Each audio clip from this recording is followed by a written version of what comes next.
When it started, the tide was high on the San Pedro waterfront, and a hot-tempered kid had murder on his mind. But there was a knife at my throat, a beating under the piers, and a corpse on the beach before the tide went out again, and the kid was finally stopped. From the pen of Raymond Chandler, outstanding author of crime fiction, comes his most famous character in The Adventures of Philip Marlowe.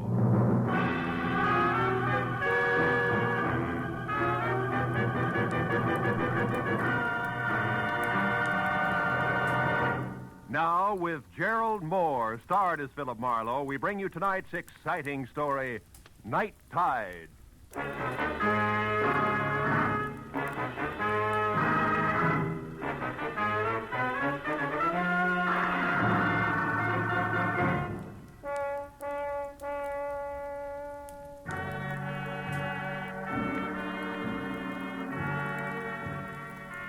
It all happened in San Pedro, the harbor of Los Angeles. The lights on the ships were fuzzy through the wet mist that creeps up out of the ocean every night. And I drove slowly looking for the establishment of Mike Basso, my new client.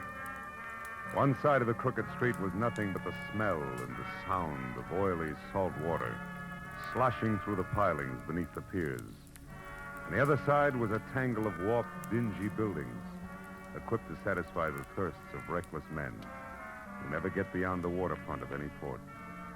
The foghorn out on the breakwater began to bellow as I parked near a U-shaped pier, labeled Basso Docks Private, and walked past a line of moored fishing boats to a squat two-story office. The bottom floor was dark, but the second floor had lights on.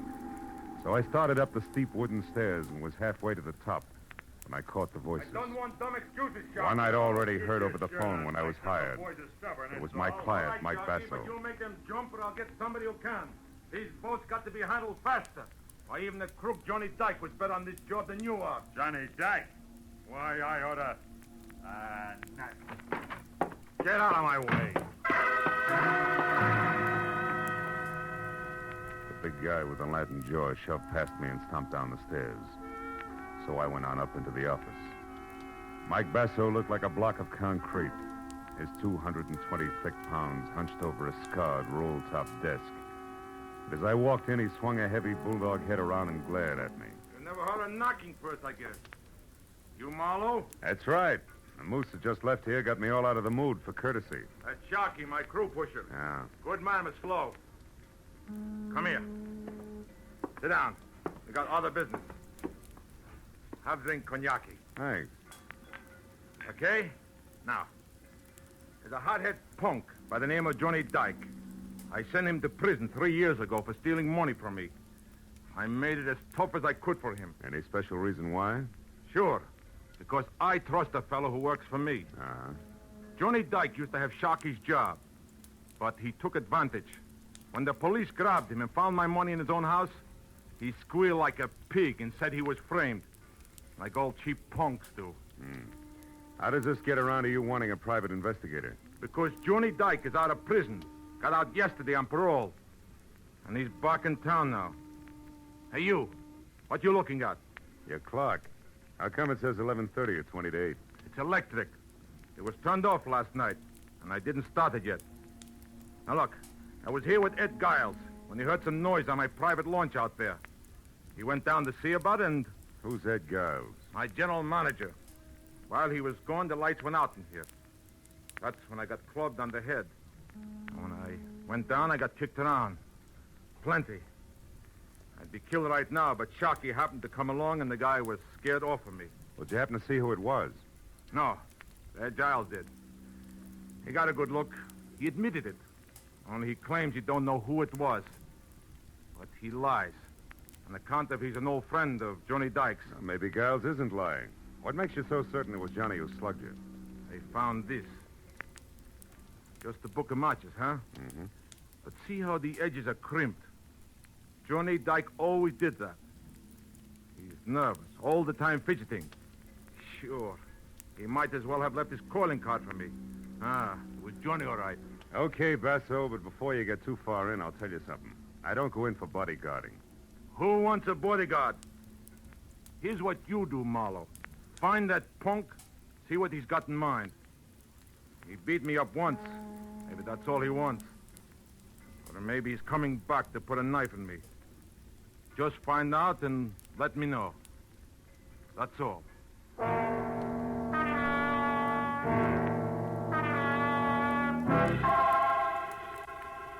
I looked out at the fishing boats along the pier, gently nudging each other, while Mike Basso told me that Johnny had a blonde wife named Christine, who ran the Albatross Cafe, and that Ed Giles lived alone in a house at 43 Terminal Road. That was enough for a starter. So I said I'd keep in touch and left. As I walked off the pier, the blinking neon light from a sign across the street made a swirling green veil out of the mist between me and my car. So I almost got up to it before I saw her, leaning lazily against the door on the driver's side. A girl in a tight black silk dress, cheap fur jacket, and double ankle-strap spikes. She smiled with one corner of her red mouth as I walked up to her and stopped. Hello, sugar. Hiya, sweetheart. The name's Ginger. Oh, that's too bad. Ginger always gives me hives. Don't be like that. What did Mike Basso have to say? Yeah, we were talking business, baby, that's all. Say, tell me, which way to Terminal Road? It intersects about 10 blocks down. Mm-hmm. What's the number? 43. Oh, you'll want to turn right then. Ed's place is a cozy, secluded one by the water. Oh, thanks. You know Mr. Giles, huh? Yeah, he's around Mike all the time. He's nothing. Well, I'll see you around. So long, handsome.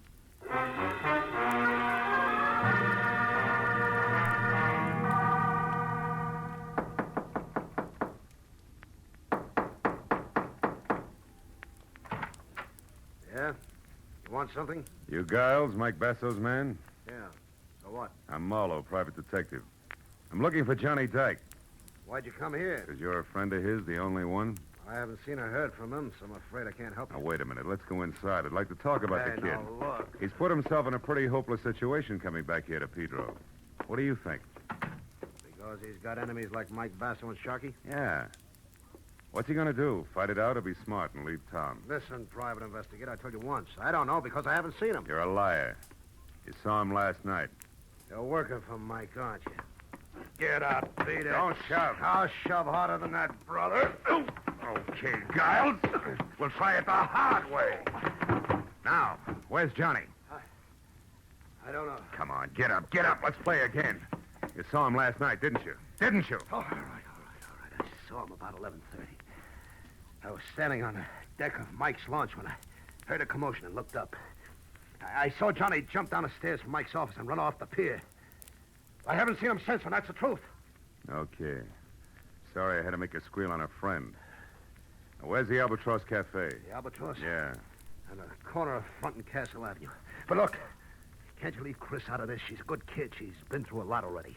Think Johnny's going to leave her out of it? Besides, it's for her own good that I want to see her. Yeah, I suppose you're right.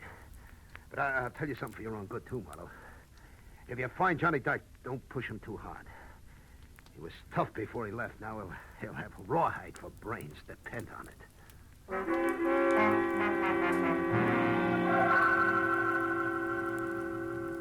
At the corner of Front and Castle, I spotted the Albatross Cafe. Half on land, half teetering on a set of spindly stilts, ringing the high water mark with jagged lumps of barnacles. I parked down the street and started back when the door swung open and the lantern-jawed moose Sharkey lumbered out. I watched him cross the street without seeing me and disappear between two buildings. I waited a couple of minutes and then I went in. Took a booth near the front. The place was neat and clean, even to tablecloths. A soft, brown-eyed blonde in a crisp peasant dress picked up a menu and came over. Good evening, sir. Chris? Yeah? Oh. Well, Chris, it's probably not on the menu around here, but how about a double order of plain facts, straight? What are you talking about? Johnny. You remember Johnny Dyke, your husband? Who are you, mister? Private detective named Marlowe. All I want to do is talk to him, Chris. Just talk. Is he here? No, I haven't seen him. He hasn't even called me. How do you feel about this bird known as Sharky? He's a lout. Oh? He always crowded Johnny, and now he's got his job. I hear he knows something. Have you seen him lately? No, I haven't. That's funny. He just left here. Okay, so I'm a liar. Maybe you're just blind.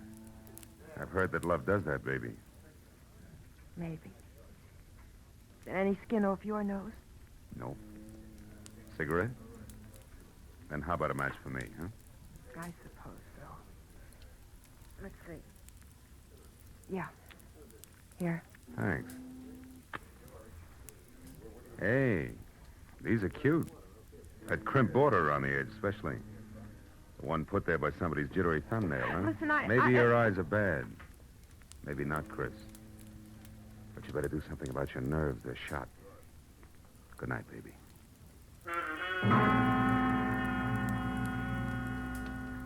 I didn't look back, but I knew she was watching me all the way out the door and down the street, so I made it real good as far as the next block and around the corner.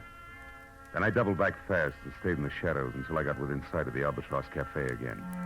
And in time to see a man ease out a side door and slip out of sight among the pilings under the building. I moved in closer and found a rickety trail of greasy planks that led out through the forest of slimy pilings under the piers.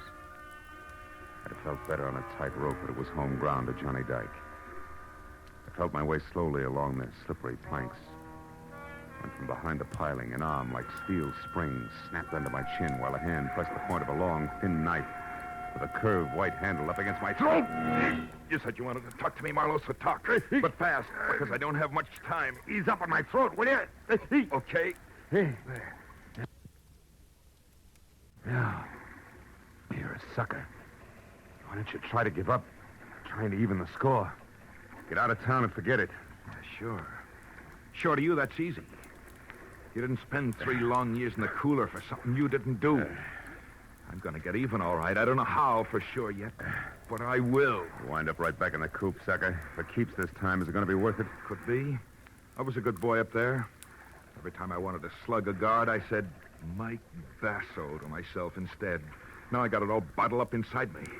I'm not going to carry all that hate around forever. I'm going to get rid of it, and there's only one way to do it. Ed Giles was right. You've got rawhide for brains. You better put the knife away, Johnny. I think we got visitors. Sure we have, Marlowe. Rats. Big ones. The piers are full of them. You should feel right at home, Just punk. don't sleep too long, pal. Oh!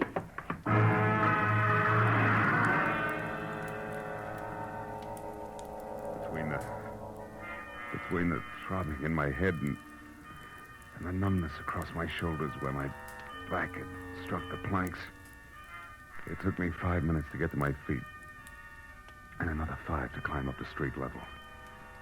By then, the pier was deserted. So I headed for the Basso docks on the double with the unpleasant answer to my client's question, plus the added attraction that I'd even seen the knife Dyke intended to use. I still had a block to go when I saw a hulk that had to be Sharkey stride off the pier and turn in my direction. When he got close enough, I hailed him. Yeah, I'm Sharky. What do you want, bud? Is Mike still in the office? Who wants to know? Come on, this is no time to stall. Heavy, I'm Marlowe. I'm working for him. I got a message you won't keep. Is he there or no? No. The office is locked up. He's gone. I'm looking for him myself. Why? What do you want him for? Because I'm pretty sure that Johnny Dyke is holed up in the back room of the Albatross Cafe. Yeah, I only wish you were right, Sharky, but you're about a half hour too late. Hey, what was that? Came from up the street there. Yeah, let's go, Sharky. Maybe we're both too late. Let's find out. Yeah. Hey, What? the dame by the guardrail. It's Ginger, a pal of Mike Basso's. Yeah, you're right. Ginger? Ginger, what's the matter? What happened? Go down there. Take a look, will you? I'm scared. Down where, Ginger? In the water. I think maybe I'm going to be sick. Marlowe. Hey, Marlowe, come here. Look, Holy smoke. that's Mike down there with a knife in his back. Yeah. A long, thin knife with a curved white handle. Belongs to a guy named Johnny Dyke.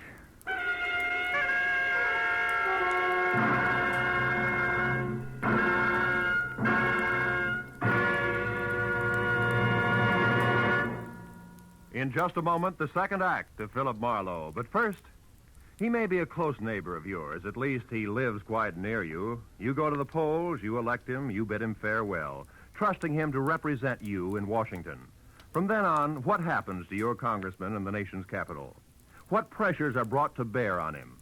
In how many hundreds of fields must he rapidly become a good expert? Why does he vote as he does?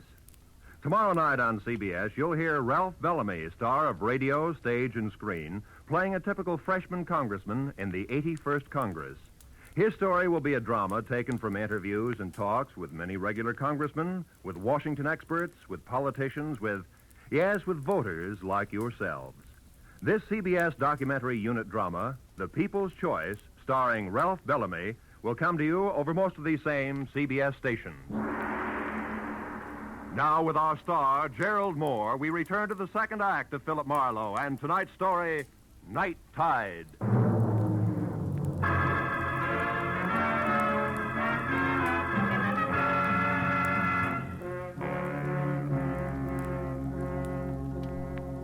Lying with his face muzzled into the sand and the rest of him half submerged in the shallow, lapping water, Mike Basso was violent death at its ugliest.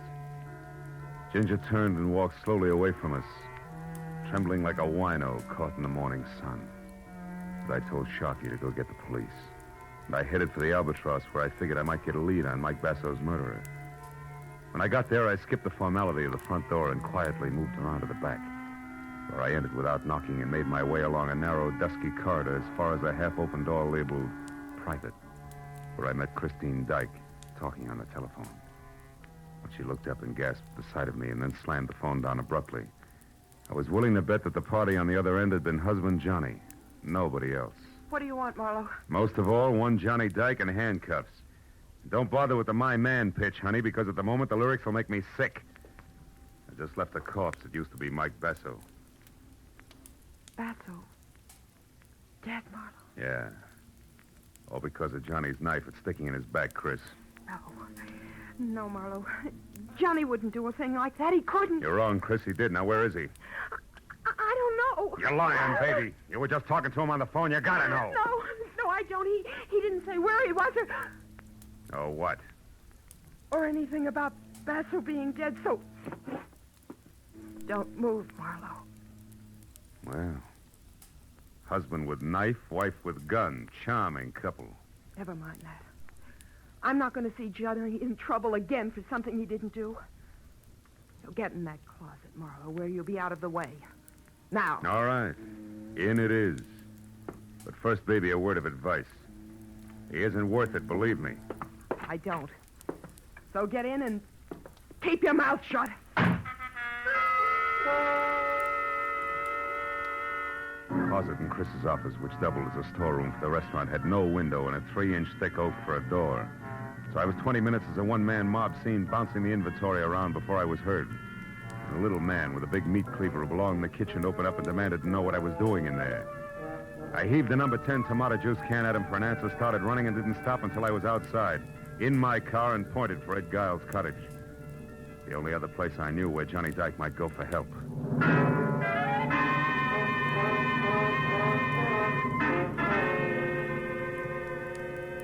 I came to a stop at the house and found Giles himself standing on the outside steps looking puzzled at a pair of taillights that were blinking out of sight. I knew I was too late. Yeah, Marlowe, it was Christine. And all upset about getting her hands on $500. Said I had to lend it to her for Johnny's sake. She say why? No, only that he needed help. Murderers usually do. Your boy Dyke just killed Basso Giles. A knife in his back. Johnny? Johnny killed Mike? About an hour ago over on the beach. Tell me, did you give her the money?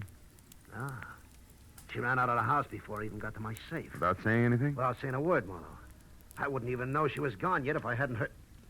Heard what, Giles? The desk drawer in the living room. Come on, Marlowe, quickly. I heard the drawer open when I was inside near my safe. I wondered what she was looking for when I called for it. You got no answer. You ran outside after her, is that it? Yeah, and I... Hey, Marlowe, they're gone. The boat keys. She must have taken them for Johnny. Asking for the money was only a trick to get me out of the room. Wait a minute. What boat keys are you talking about, Giles? The master said, Marlowe. 2 keys on a large brass ring. They fit the ignition lock on any boat at the Basso docks. She knew I had them. Yeah, but she also knew that even as a friend of Johnny's, you'd balk at handing him over if you knew he'd killed Basso, right? Or are you still shielding old friends, Giles? Which is it? Don't be stupid, Marlowe. I'd draw the line someplace. All right. Now, one more question. Do you have a gun? A gun? Oh, yeah, I do. Good. And get it, because we're going to the Basso docks, Giles. Come on.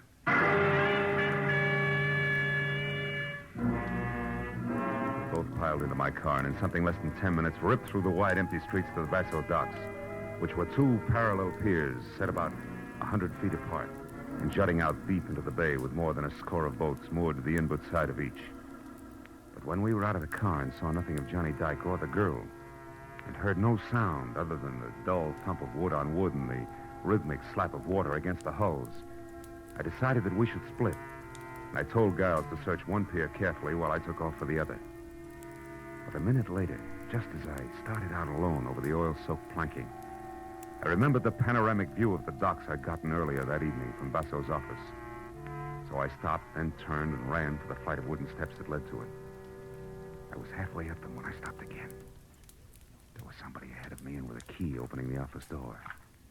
I crouched low and moved closer one slow step at a time toward what I knew might be Johnny Dyke. But in the next second, a light clicked on in the office, and I forgot all about being subtle and leveled the .38 in my hand at the belt buckle of the sharply silhouetted figure. It was Sharky. I wouldn't move if I were you, Buster. Who is it? Marlowe, Sharky. Who are you expecting? Nobody, funny man. But I wouldn't want it to be Johnny Dyke at the moment. He might want to settle old scores. You know, Marlowe, the price for 2 murders is the same as the price for 1. So I've heard. But now, lest we stray from the subject, Sharky, do you mind telling me what you're doing here? And don't say I'm getting personal or I will. Come on, talk up like a big boy. All right. I'm here because I don't like cops. Right now, they're down on the beach swarming around Basso's body like kids around a maypole. Also, I figured that before he blew, Dyke might come up here after the money he knew Basso always kept on hand.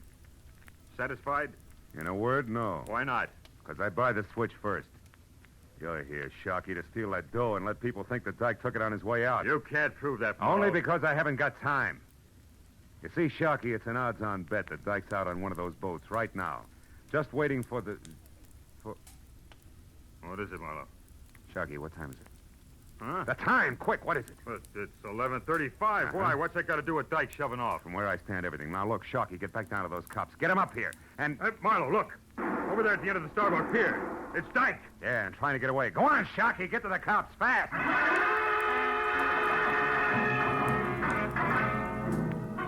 I took the wooden steps back down to the docks 3 at a time and then raced across the starboard pier and out on the length of it until I was close enough to the end, where I could see Johnny Dyke climbing over one of the boats. I was about to call to him to stop when I saw something else.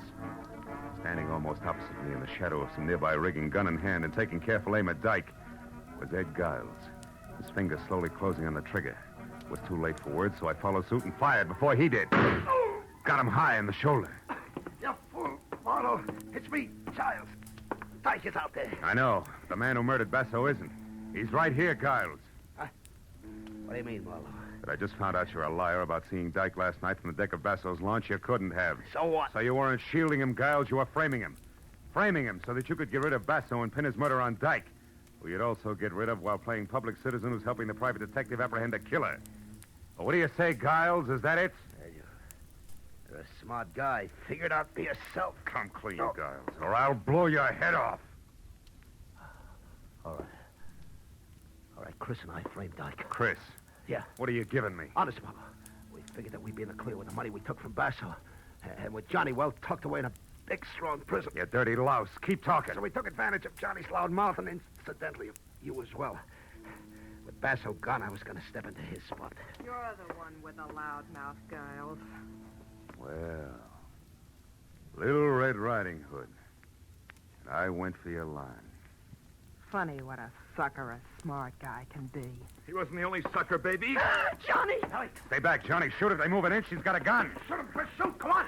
Stay away, Johnny. Get away from me. You wouldn't shoot me, Chris. Please get You away wouldn't from shoot me. your own husband. The man you talked into running away until things quieted down. The man you'd move heaven and earth to help so he could be shot in the back. But you can't shoot me while I'm facing you, can you? You cheap, filthy, double-crossing little scout. That's enough, Johnny. Cut it out. Okay, Marlowe. Okay.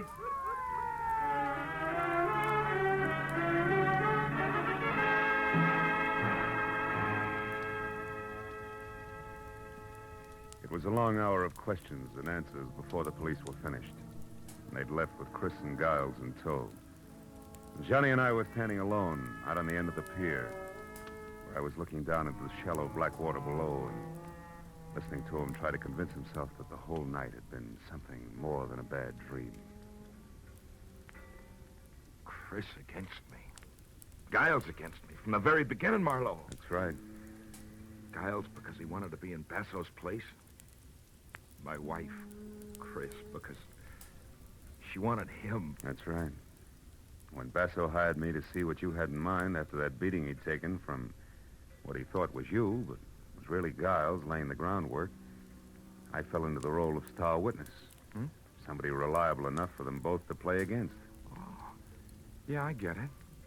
Yeah, so you could testify that at first Giles had tried to shield me like a good friend. Yeah, And in the end had to kill me when I tried to escape. sure.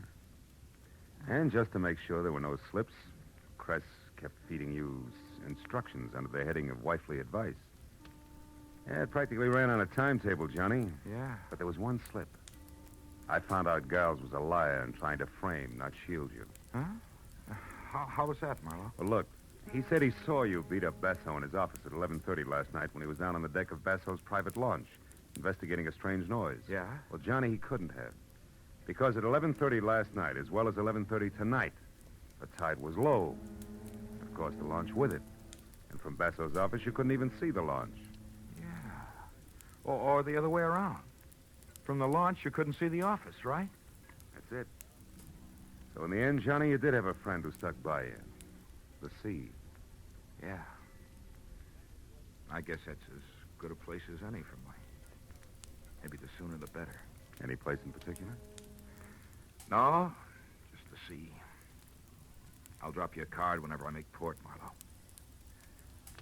After all, I really had two friends. I won't forget that. So long, fellow.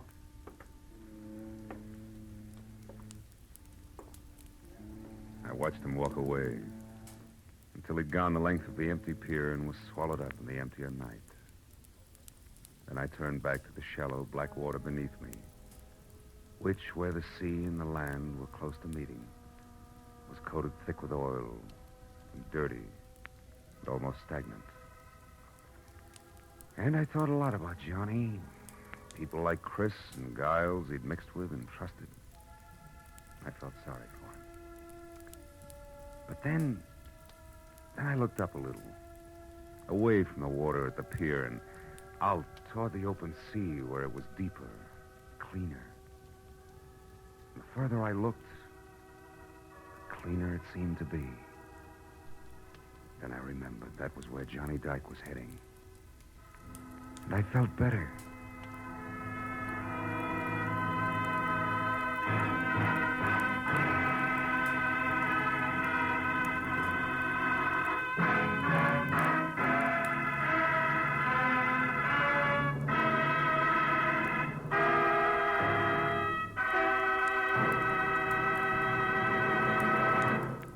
The Adventures of Philip Marlowe, created by Raymond Chandler, star Gerald Moore, and are produced and directed by Norman MacDonald.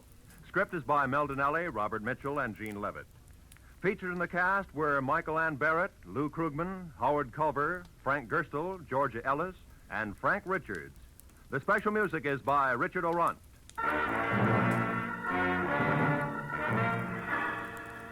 Be sure to be with us again next week when Philip Marlowe says... I was hired to find a thief, and I did. 8,000 miles away from home. But first, I found a hammy Othello, a lush with a Luger, and a fresh corpse in the closet. All because the only woman in sight wouldn't play fair.